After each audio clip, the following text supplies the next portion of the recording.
Hi అండి, నేను మీ Rekha. Welcome back to Rekha's kitchen. ఈరోజు ఈజీ ప్రాసెస్లో ఉగాదికి స్పెషల్గా చేసుకునే భక్షాలు ఎలా చేసుకుందామో ఈ వీడియోలో చూద్దాం.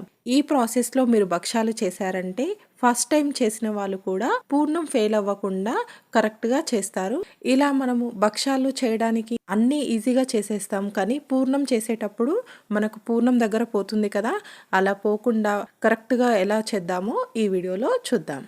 మనం భక్షాలు చేయడానికి శనగపప్పుని వాడతామండి. ఇలా శనగపప్పుని 2 గ్లాస్ శనగపప్పుని తీసుకొని ముందుగా 2 అవర్స్ ముందు నానబెట్టామంటే మనకు ఈజీగా కుక్ అవుతుంది. ఏ గ్లాస్తో అయితే మనం శనగపప్పు తీసుకున్నామో అదే గ్లాస్తో మనం బెల్లం తీసుకోవాలండి. ఇలా శనగపప్పుని తీసుకొని నీట్గా కడిగేసి నానబెట్టుకోవాలి. 2 టైమ్స్ బాగా కడిగేసి 2 గ్లాస్ వాటర్ని వేసి మనం శనగపప్పుని ఒక 2 అవర్స్ పాటు నానబెట్టుకోవాలి. ఇలా నానిన శనగపప్పుని మనం కుక్కర్లో వేసుకొని 3 విజిల్స్ వచ్చే వరకు కుక్ చేసుకోవాలి. ఆ తర్వాత మనం కుక్కర్లో వేసుకొని 1 గ్లాస్ వాటర్ని వేసుకొని అలాగే చిటికెడు సాల్ట్ వేసుకోవాలండి. ఎక్కువ సాల్ట్ వేయొద్దు, కొంచెం వేస్తే సరిపోతుంది. అలాగే 1/2 టేబుల్ స్పూన్ పసుపు కూడా వేసుకొని బాగా కలిపేసి కుక్కర్కి మూత పెట్టేసి కుక్ చేసుకోవాలి. నేను టేస్ట్ కోసం 1 స్పూన్ సోంపును కూడా వాడుతున్నానండి. మనకు సోంపు వేయడం వలన చాలా బాగుంటుంది. అందుకే సోంపు కూడా పప్పు కుక్ అయ్యేటప్పుడే వేసామంటే మనకు ఈజీగా కలిసిపోతుంది. ఇలా అన్నీ వేసేసి కుక్కర్ మూత పెట్టేసి 3 విజిల్స్ వచ్చే వరకు కుక్ చేసుకోవాలి. ఇలా మనకు పప్పు సాఫ్ట్గా పొడి పొడిగా ఉండేలాగా కుక్ చేసుకున్నామంటే మనకు భక్షాల టేస్ట్ చాలా బాగుంటుందండి. ఉడికించుకున్న పప్పుని మనం మిక్సీ జార్లో వేసుకొని మెత్తగా మిక్సీ చేసుకోవాలండి. మనకు మిక్సీ సరిగ్గా కాకపోతే కొన్ని వాటర్ యాడ్ చేసుకొని అయినా మెత్తగా మిక్సీ చేసుకోవాలి. ఇప్పుడు భక్షాలు చేసుకోవడానికి పిండి ఎలా తడుపుకుందామో చూద్దాం. నేను మైదా పిండితో చేస్తున్నానండి. ఇలా 2 బౌల్స్ మైదా పిండిని తీసుకొని 1 బౌల్ గోధుమ పిండిని వేసుకొని మనం పిండిని తడుపుకోవాలి. ఇలా మొత్తం మైదా పిండే వాడామంటే వేడిగా ఉన్నప్పుడు బాగుంటుందండి, చల్లగైన తర్వాత కొంచెం గట్టిగా అవుతుంది. అందుకే మనము 1 బౌల్ గోధుమ పిండిని కూడా వేసుకున్నామంటే మనకు వేడిగా ఉన్నప్పుడు బాగుంటుంది, అలాగే చల్లగైన తర్వాత కూడా మనకు సాఫ్ట్గా మెత్తగా వస్తాయి. ఇలా పిండి మొత్తం ఉండలు లేకుండా జల్లించుకోవాలి. మనము ఇలా డైరెక్ట్గా వేసామంటే మనకు పిండి తడిపేటప్పుడు అక్కడక్కడ ఉండలు ఉండిపోతాయండి. అందుకే మనం ఇలా జల్లించుకున్నామంటే మనకి ఇలా చూసారు కదా, ఇక్కడ మన ఉండలు కనిపిస్తున్నాయి కదా, అలా ఉండలు ఉండిపోతాయి. అందుకే మనం ఇలా జల్లించుకున్నామంటే మనకు సాఫ్ట్గా టేస్టీగా ఉండే భక్షాలని రెడీ చేసేసుకోవచ్చు. ఇలా పిండి మొత్తం జల్లించుకున్న తర్వాత చిటికెడు సాల్ట్ వేసుకోవాలండి. మనము ఇలా చిటికెడు సాల్ట్ వేసుకుంటే మనకు టేస్ట్ చాలా బాగుంటుంది. అలాగే 2 స్పూన్స్ నెయ్యిని వేసుకోవాలండి. ఇవి భక్షాలు కదండి, మనం ఎక్కువ నెయ్యి వేసుకుంటేనే మనకు చాలా బాగుంటుంది.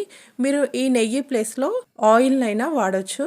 ఇలా నెయ్యి వేసేసుకొని పిండిని సాఫ్ట్గా ఉండేలాగా తడుపుకోవాలి. మనం పిండిని ఎంతసేపు పిసుకుతూ తడిపామంటే అంత బాగుంటుంది మనకు.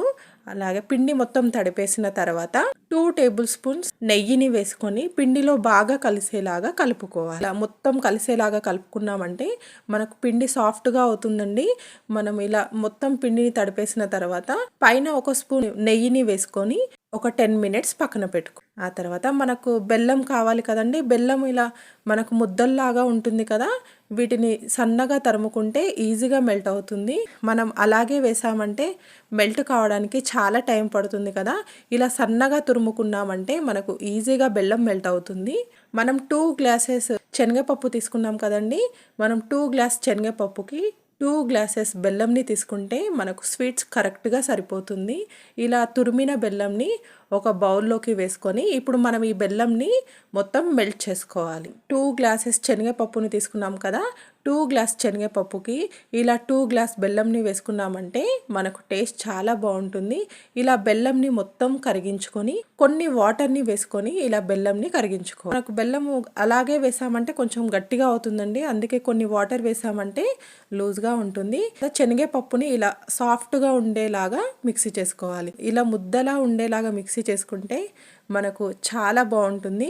ఇలా మిక్సీ చేసుకున్న శనగపప్పుని మొత్తం ఇలా మెల్ట్ అయిపోయిన బెల్లంలోకి వేసేసుకొని బాగా కలుపుకోవాలి. మనం పప్పు వేయగానే మనకు లూజ్ అవుతుంది, లూజ్ అయినా ఏం కాదండి, మనము స్టవ్ పైన మీడియం ఫ్లేమ్లో పెట్టుకొని కలుపుతూ కుక్ చేసుకున్నామంటే మనకు మళ్ళీ దగ్గరికి అయిపోతుంది. ఒక 10 మినిట్స్ పాటు ఇలా మీడియం ఫ్లేమ్లో కలుపుతూ కుక్ చేసుకున్నామంటే మనకు పూర్ణం రెడీ అయిపోతుంది. చూసారు కదా, ఇలా మనం కొద్దిసేపు కుక్ చేస్తున్నా కొద్దీ మనకు దగ్గరికి అయిపోతుంది.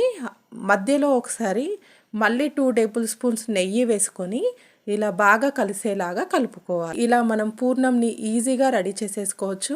మనం ఇలా చేసామంటే మనకు భక్షాలు చేసేటప్పుడు ఈజీగా సాఫ్ట్గా వస్తుందండి.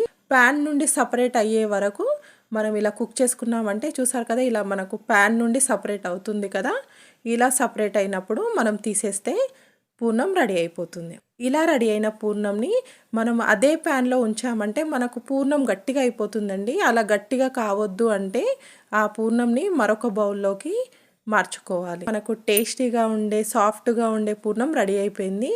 ఇలా కొద్దిసేపు చల్లగైన తర్వాత మనం ఇలా ఉండలు చేసుకున్నామంటే మనకు ఈజీగా వచ్చే సాఫ్ట్గా ఉండే ఉండలని ఇలా రెడీ చేసేసి ఆ తర్వాత మనం ఇంతకుముందు పిండి తడిపి పెట్టుకున్నాం కదా, అదే పిండిలోకి ఒక 1/2 టేబుల్ స్పూన్ పసుపుని వేసుకొని బాగా కలిసేలాగా కలుపుకోవాలి.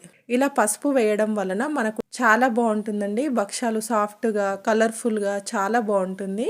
ఇలా పసుపు వేసి పసుపు మొత్తం కలిసేలాగా ఒక 2 మినిట్స్ పాటు కలుపుకోవాలి. అలాగే ఒక 2 టేబుల్ స్పూన్స్ నెయ్యిని మళ్ళీ వేసేసుకొని బాగా పసుపు మిక్స్ అయ్యేలాగా ఇలా సాఫ్ట్గా ఉండేలాగా కలుపుకోవాలి. ఆ తర్వాత మనం పూర్ణం రెడీ చేసి పెట్టుకున్నాం కదా, ఇలా పూర్ణంని మనం ఇలా ఉండలు చేసి పక్కన పెట్టుకుంటే మనకు చేసేటప్పుడు ఈజీ అవుతుందండి. చూసారు కదా, నేను ఈ సైజులో పూర్ణంని ఉండలు చేసి పెట్టుకున్నాను. పూర్ణం ఏ సైజులో తీసుకున్నామో పిండిని కూడా అదే సైజులో తీసుకుంటే మనకు భక్షాలు కరెక్ట్గా వస్తాయండి. నేను పూర్ణం ఉండలని పిండిని రెడీ చేసి పెట్టుకున్నాను. అలాగే మనము భక్షాలు ఎలా చేద్దామో చూద్దాం. భక్షాలు చేయడానికి బటర్ పేపర్ని కానీ లేదా సన్నని కవర్ కానీ వేసుకొని మనం వాటిపైన నెయ్యిని ఒకసారి అప్లై చేసేసుకొని ఇలా మనం ముద్దలు చేసి పెట్టుకున్నాం కదా పిండిని, ఆ పిండిని ఇలా స్ప్రెడ్ చేసుకుంటూ ఈజీగా స్ప్రెడ్ అయిపోతుందండి. మనకు సాఫ్ట్గా ఉంటుంది కదా పిండిని, మనం చాలా నెయ్యి వేసి తడిపాం కదా, ఈజీగా మనకు స్ప్రెడ్ అవుతుంది. కొంచెం పూరిలాగా చేసుకొని మనం వాటి మధ్యలో ఇలా పూర్ణంని పెట్టుకొని ఇలా క్లోజ్ చేసుకోవాలి. కొంచెం నెయ్యిని అప్లై చేసేసుకొని మనం ఈజీగా స్ప్రెడ్ చేసుకోవచ్చు. చూసారు కదా, ఇలా ఈజీగా స్ప్రెడ్ అయిపోతుందండి. మనం ఇలా చేయితో అయినా చేసుకోవచ్చు. మరొక బటర్ పేపర్ని మనం ఇలా భక్షం పైన వేసుకొని చపాతీ రోలర్తో ఈజీగా రోల్ చేసుకోవచ్చు. మనం ఇలా సన్నగా మనకు ఎంత పెద్దగా భక్షం కావాలనుకుంటే అంత పెద్దగా మనం ఇలా స్ప్రెడ్ చేసేసుకోవచ్చు. మనకు ఈజీగా రోల్ అవుతుందండి, ఈజీగా సాగిపోతుంది. మనకు భక్షం రెడీ అయిపోయింది. ఇలా సాఫ్ట్గా ఎక్కడ విరిగిపోకుండా కరెక్ట్గా వస్తుంది.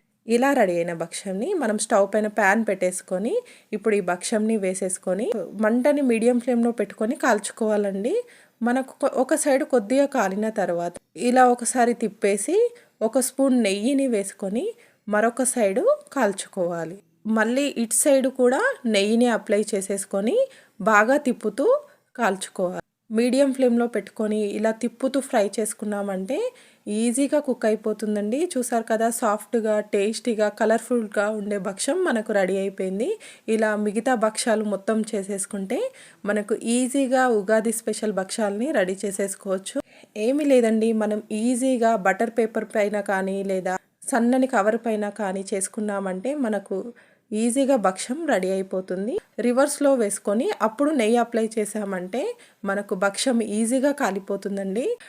ఇలా 2 సైడ్స్ తిప్పుతూ నెయ్యి వేసుకొని కాల్చుకోవాలి. ఇలా మనకు ఫస్ట్ టైం చేస్తున్న వాళ్ళు కూడా ఇలా ట్రై చేశారంటే ఈజీగా పూర్ణం కూడా ఫెయిల్ అవ్వకుండా కరెక్ట్గా వస్తుంది. మీరు ట్రై చేయండి. ఇలా భక్షాలన్నీ చేసేసుకొని మనం ఒక ప్లేట్లోకి తీసుకుంటే మనకు భక్షాలు రెడీ అయిపోతాయండి.